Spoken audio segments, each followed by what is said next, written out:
Have you ever wondered why two people can face the same problem, yet one rises above it while the other gives up? Why does one person seem to attract opportunities while another keeps attracting disappointment? What if I told you that the biggest difference isn't luck? It isn't talent, and it isn't even where they were born. According to Joseph Murphy's timeless book, The Power of Your Subconscious Mind, the answer lies inside your own mind. Today, I'm going to tell you a story inspired by the powerful lessons from this book. It's not just a story about success. It's about changing the way you think. Because sometimes the greatest prison isn't the one around us, it's the one inside us. So, sit back, relax, and listen carefully. This story might just change the way you see your own life. Daniel was 28 years old. He lived in a small apartment on the edge of a busy city.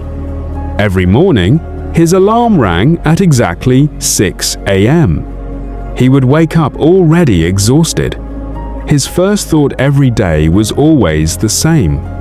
Life is difficult. As strange as it sounds, that single sentence quietly controlled everything. He repeated it without realizing. When he looked in the mirror, "I'm unlucky." When he checked his bank account, "I'll never be rich." When he applied for jobs, "They probably won't choose me." When people ignored him, "No one likes me." Little did Daniel know, these weren't just thoughts. They were instructions. His subconscious mind was listening to every single word. And according to Joseph Murphy, the subconscious doesn't argue with you. It accepts whatever you repeatedly believe to be true. If you constantly say, "I can't," your subconscious replies, "Okay, you can't." If you keep saying, "I'm always unlucky," it quietly begins searching for evidence to prove you right. Daniel didn't know any of this, so life continued getting worse. One rainy afternoon, Daniel walked into an old second-hand bookstore simply to escape the rain. While browsing dusty shelves, an elderly man smiled at him. "You look like you're carrying the weight of the world." Daniel laughed bitterly. "Life has never been fair to me." The old man gently pulled out a worn-out book. It was called The Power of Your Subconscious Mind. "You don't have a life problem," the man said. "You have a belief problem." Daniel frowned. "What does that even mean?" The old man smiled. "Your conscious mind plants the seeds. Your subconscious grows the garden. Whatever you plant fear or faith, it will faithfully grow." Those words stayed with Daniel long after he left the bookstore. Daniel began reading the book every night. One lesson struck him deeply. Joseph Murphy compared the subconscious mind to fertile soil. Think about a farmer. If a farmer plants tomato seeds, he doesn't expect mangoes. If he plants weeds, he won't harvest roses. The soil doesn't judge. It simply grows whatever is planted. Your subconscious works exactly the same way. If you constantly plant thoughts like, "I'm a failure," "I'm not good enough," "I'll never succeed," those thoughts eventually grow into your habits, emotions, and decisions. Daniel suddenly realized he had spent years planting weeds. The next morning, instead of saying, "I'm going to have another terrible day," he paused. It felt awkward, almost fake. Then he whispered, "Today is full of opportunities." Nothing magical happened. No money appeared. No promotion arrived. But something subtle changed. He smiled at a stranger. He noticed opportunities he'd ignored before. He volunteered to help a co-worker. For the first time in years, his mind wasn't searching for problems. It was searching for possibilities. Murphy explains that repetition programs the subconscious mind. Think about learning your own name. Nobody has to remind you what it is. Why? Because you've heard it thousands of times. Your subconscious accepted it as truth. Daniel realized he'd repeated negative beliefs for over 20 years. Of course, changing wouldn't happen overnight. So, every morning, he repeated simple affirmations. I am becoming stronger every day. My mind is creative.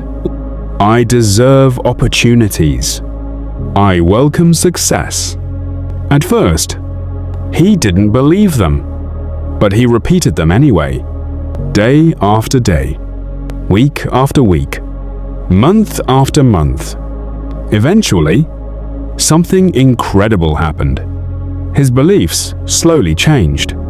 A few months later, Daniel noticed a company looking for someone with basic design skills. Normally, he would have ignored it. I'm not qualified. But his new mindset whispered something different. You can learn. Instead of making excuses, he enrolled in free online courses every evening. He practiced daily.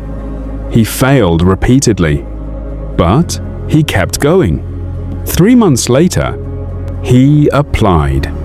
This time, he got the interview. He wasn't the smartest candidate. He wasn't the most experienced. But he walked into the room with confidence. And confidence changes how people see you. Daniel got the job. Murphy teaches that what we consistently expect often influences what we experience. Imagine walking into every conversation expecting rejection. Your body language changes. Your voice changes. Your decisions change. Now imagine expecting respect. You'll naturally stand taller, speak more clearly, smile more often. Your expectation shapes your behavior. Daniel learned this lesson. Before every interview, he closed his eyes. He imagined shaking hands with the manager. He imagined hearing, "Congratulations." He imagined walking home smiling. His subconscious couldn't tell the difference between a vividly imagined success and a real memory. It began preparing him emotionally for victory instead of defeat. Life wasn't suddenly perfect. 6 months later, the company downsized. Daniel lost his job. The old Daniel would have said, "I knew this would happen." But the new Daniel thought differently. This is temporary. I've overcome challenges before. There is another opportunity waiting. Notice something important. The circumstances looked the same. The thinking was completely different.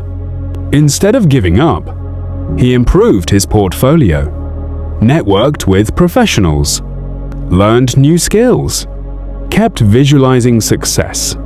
Within weeks, a better company hired him with nearly double the salary. Nothing magical happened. His thinking changed. His actions changed. His results changed. Years later, Daniel returned to the same old bookstore. The elderly man was still there. Daniel smiled. "You changed my life." The old man laughed softly. "No, I only gave you a key. You opened the door yourself." Daniel finally understood. The power wasn't in the book. It wasn't in luck. It wasn't even in the old man. The power had been inside him all along. His subconscious mind had simply been waiting for better instructions. Maybe you're watching this today because you feel stuck. Maybe you've been telling yourself, "I'm too old. I'm too young. I don't have enough money. I'll never succeed." But here's something worth remembering. Every sentence you repeat to yourself becomes a seed. And your subconscious never asks whether it's true. It simply goes to work. So ask yourself, what have you been planting lately? Fear, doubt, anger, or hope? Faith, purpose, gratitude, The harvest you'll experience tomorrow depends on the seeds you plant today. Joseph Murphy's message isn't about wishing for miracles while doing nothing. It's about aligning your thoughts with purposeful action. Here are practical habits inspired by the book. 1. Guard your self-talk. Replace "I can't do this" with "I can learn how to do this." Your words shape your beliefs. 2. Visualize your desired future. Spend 5 minutes each morning imagining yourself achieving your goal. Picture the details, the emotions, and the confidence you'll feel. 3. Practice gratitude daily. Before sleeping, list 3 things you're thankful for. Gratitude shifts your mind from scarcity to abundance. 4. Repeat positive affirmations. Choose 1 or 2 meaningful affirmations and repeat them consistently. Repetition strengthens new beliefs. 5. Take 1 small action every day. A positive mindset without action produces little change. Read 1 chapter, learn 1 skill, send 1 application, save a small amount, or help 1 person. Small actions compound into remarkable results. 6. Stop feeding fear. The more attention you give fear, the stronger it becomes. Focus your energy on solutions instead of worst-case scenarios. 7. Be patient. Your subconscious is like a garden. Seeds don't become trees overnight. Keep watering your mind with positive thoughts and consistent action. Joseph Murphy's greatest lesson is simple but powerful. Your subconscious mind is always working. The only question is, what instructions are you giving it? Every dream begins as a thought. Every achievement begins as a belief. Every transformed life begins with a transformed mind. So, starting today, choose your thoughts carefully. Speak words that build you. Imagine a future worth pursuing. Take consistent action toward that future. And remember this: your mind can become your greatest enemy or your greatest ally. The choice is yours. If this story inspired you, don't keep it to yourself. Like this video, subscribe to the channel, and share it with someone who needs hope today. Because sometimes, changing a single thought can change an entire life. And perhaps, today is the day your new story begins. The end. See you in our next video. Bye.